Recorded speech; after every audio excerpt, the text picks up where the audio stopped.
Thank you. Gentleman is recognized. Thank you, Mr. Chairman. General Lynch, who made the decision that no charges would be brought against Secretary Clinton?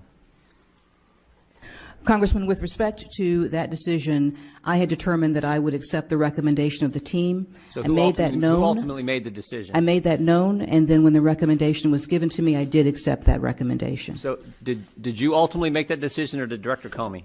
Well, Director Comey was part of the team. Who ultimately made the decision? So the team consisted of prosecutors and agents. That did include Director Comey, I want but to know there where were the buck others. stops. Who made the decision?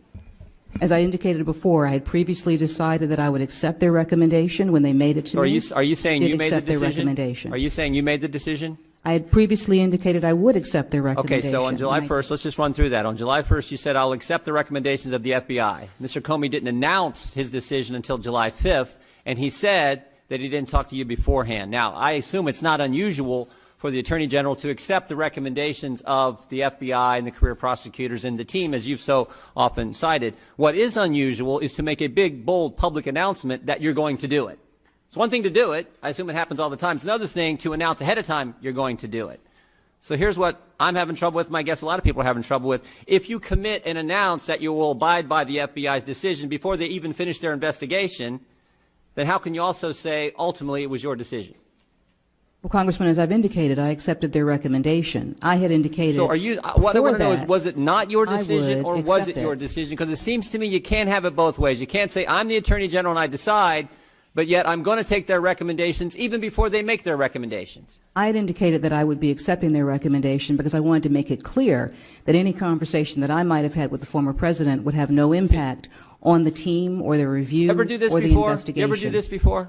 I have not had occasion to do that before, but I felt it was important. So you've never announced before an investigation is done that whatever they come up with, maybe they're going to screw it up. Who knows? You've never announced before that whatever they recommend, I'm going to follow. Never happened before. It was important in this case to do so. So this is the first time you've ever done that. Announced beforehand. I don't care what their recommendations are. I'm going to, by golly, I'm going to follow them. I have complete faith in the judgment and the hard work of the team. I'm not questioning whether you have faith in them. I think probably a lot of people have faith in the FBI in a lot of situations. I don't know that they agree with them here, but I think you have faith in a lot of times. What I'm questioning is why announce ahead of time when you've never done it before? Why announce ahead of time, I'm going to follow their recommendations even though I don't know what they are, and still claim you're the ultimate decider? Well, as I indicated, I felt it was important to express my role in the investigation, to clarify my role, because I was concerned that the conversation I had with the former president would make people think that there could be some influence. So that was the trigger? That, in my view, was something that needed to be clarified. I felt that people needed to understand my role. So you've never done this before, but when you have a conversation with the former president, the husband of the subject of an ongoing investigation, and you have that conversation before they've interviewed the subject and before they've reached their recommendations and finished their investigation, that's what triggered you to do this thing you've never done before, which is announce, I don't care what they recommend, I'm going to follow it. My concern was that the conversation that I had with President Clinton would be seen by some as having an influence over that. I felt it was important to clarify. Just some, Loretta Lynch, a lot of people. And I felt it was important to clarify that even before I had landed in Phoenix, I made that decision. Here's what I see happening. I felt it was important that people hear that from me. Here's what I think is, I think your actions made it worse. I really do. I think a lot of people already think that there are two systems, as many have talked about, one for we the people, a different one, entirely different one for the politically connected. Your former Secretary of State, your former Senator, your former First Lady, your nominee for President, your husband meets with you 5 days before a decision is announced. Different standard for those facts. And you proved it. You demonstrated that it's different by your actions because you said you've never done this before, so you not only You changed your internal practices. You changed the fact that you've never announced beforehand that you're going to follow recommendations before you even have the recommendations. Your actions contributed to this belief that the system is rigged. And that, you made a bad situation worse by saying, I'm going to do whatever they recommend, even though I don't know what the recommendations are. I don't know anyone who would conduct themselves that way when they're the ultimate decider. But you said, I'm going to wait. I'm going to do whatever they said, and I'm not even going to wait to see what they're recommending. I'm going to follow it. You showed that this case was different, and the law is supposed to treat every single person the same. And your announcement, by definition, made this thing entirely different. And then, of course, what was ultimately decided made it entirely different as well. I yield back.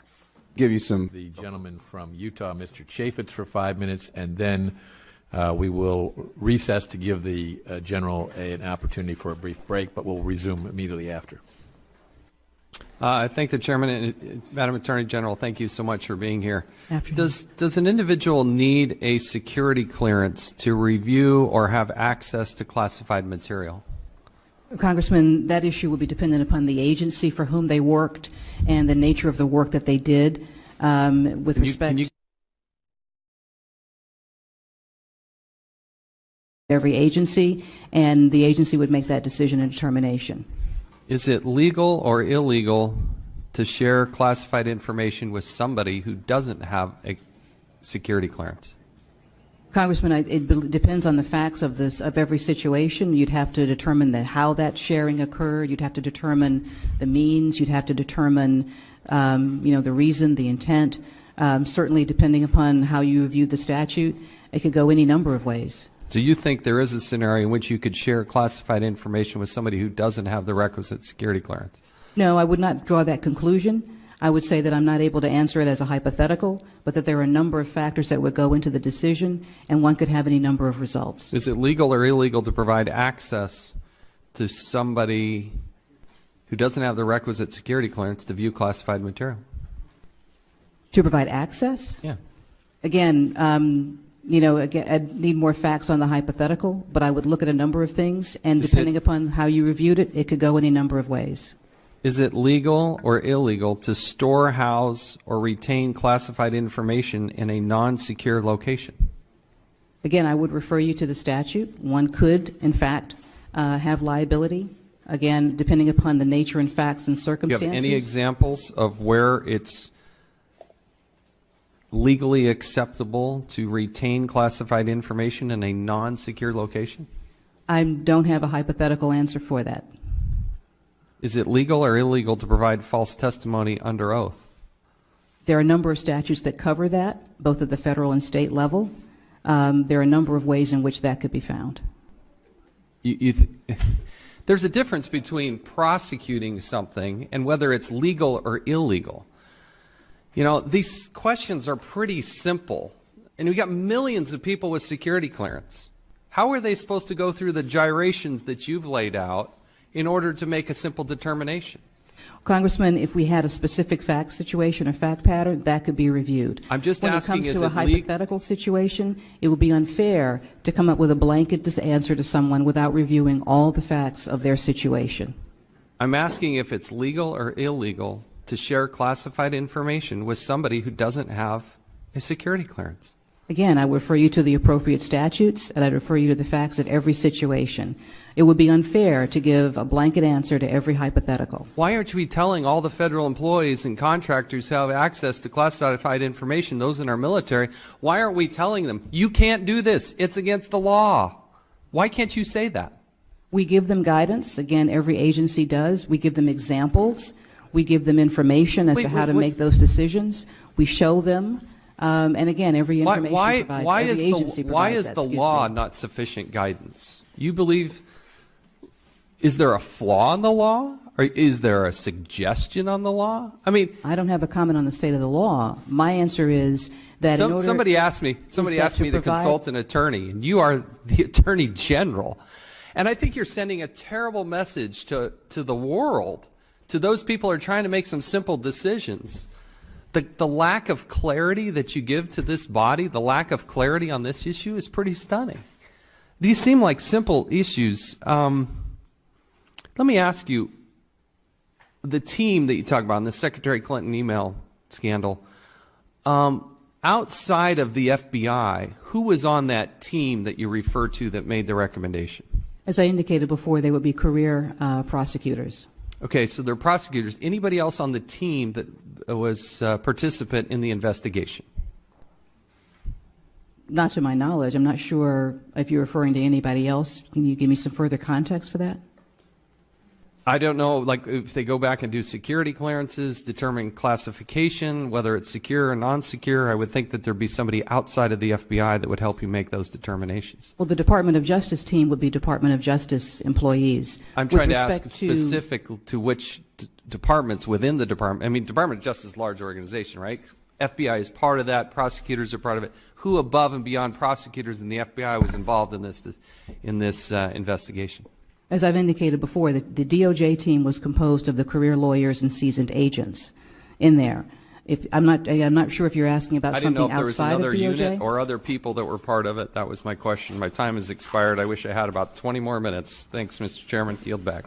That recognizes the gentleman from South Carolina, Mr. Gowdy, for 5 minutes. Thank you, Mr. Chairman.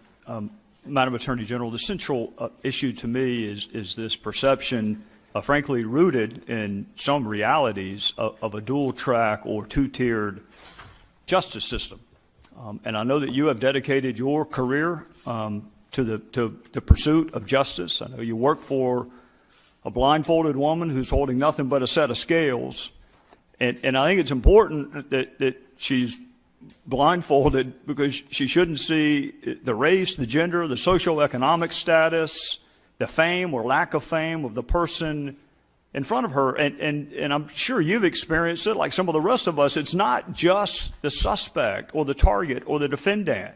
The witnesses have to have confidence in the justice system. The jurors have to have confidence in the justice system. The public has to have confidence in the justice system. So this dual track, different set of rules for certain people than for others. It frankly should not matter whether you are running for president or running late to a kid's ball game.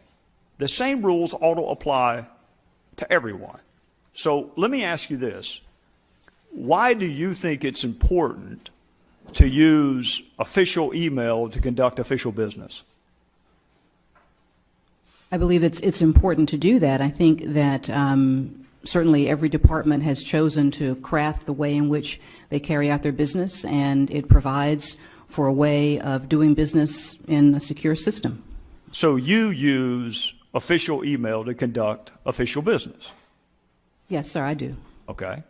And do you ever email, send or receive classified information on personal email? I do not. I doubt you even use your USDOJ.gov account to send classified information, do you? We have separate systems. Right. So there would be a separate classified system for that. Right. So not only do you not use personal email to do it, you don't even use your USDOJ.gov. You have a separate dedicated system to handle classified information. Why? We have a separate system to handle the security needs. But my question is why? Why is it important enough to you to not use personal email to conduct public business and to use a separate, more safely guarded system when you do handle classified information? That is the practice that I've certainly always followed. It but allows it's not for the just protection. it's not just a personal preference, is it? No, it allows for the protection of the information, both on a regular system, because again, that's still sensitive, law enforcement types of matters, and then a classified system for separately classified information. What element do you think was lacking in the statutes that you evaluated as it relates to Secretary Clinton? So let me again, as I've indicated before, and I want to make it clear that, as I indicated before, while the reason why I would not be going into the analysis that was provided and the discussion that we had between myself and the team is because we protect our teams and that they have to be free to provide information and analysis in a confidential way without the fear or impact of there being a political influence on that. I understand and that is why that. I have not gone into that type of discussion. What I can tell you is that the team did evaluate the relevant statutes that were considered in this investigation. They looked at all of the facts and evidence, and as in every case, they applied them to that statute to determine whether the elements had been met. But my specific question to you, Madam Attorney General, is what element of which offense did you find lacking from an evidentiary standpoint?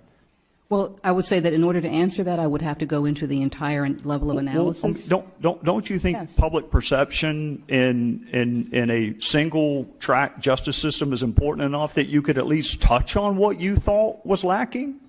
Congressman, in this case, we have taken the unusual step of discussing it in ways that the department typically does not, in order to provide more clarity into this situation. And while I understand that it is frustrating to a number of people, civilians as well as members of this body alike, we have taken extraordinary steps to discuss this matter in ways that typically we do not, Let me ask you particularly when this. charges are not brought.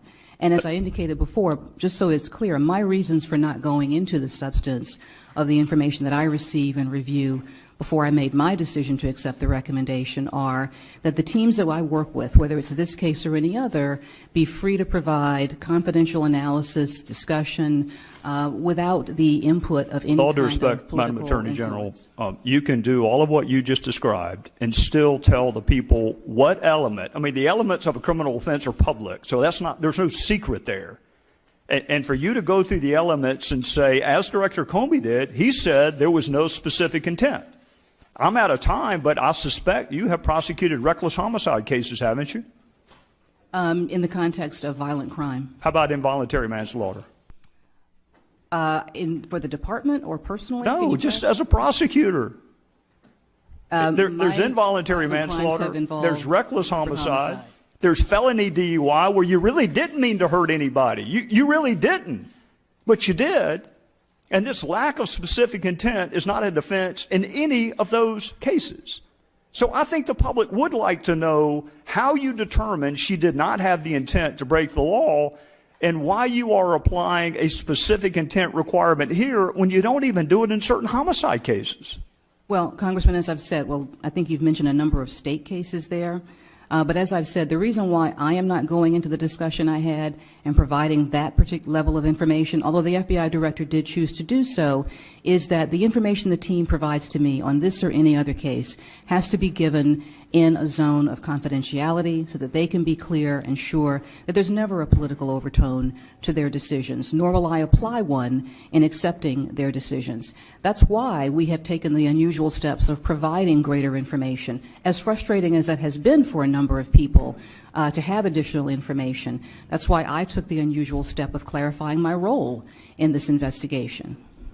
Well, I'm out of time. The only thing I find frustrating is that even after this and Director Comey, people still believe that if you are famous, there's a different set of rules than if people don't know your name. And I think you're missing a wonderful opportunity to say with specificity which evidentiary element you found lacking. So Congress can go fix the statute if you think we need to. But right now, we have no idea whether or not a President Lynch could do exactly what Secretary Clinton did, or whether President Clinton could do exactly what Secretary Clinton did. And I think that lack of clarity is bad for the Republic, quite frankly.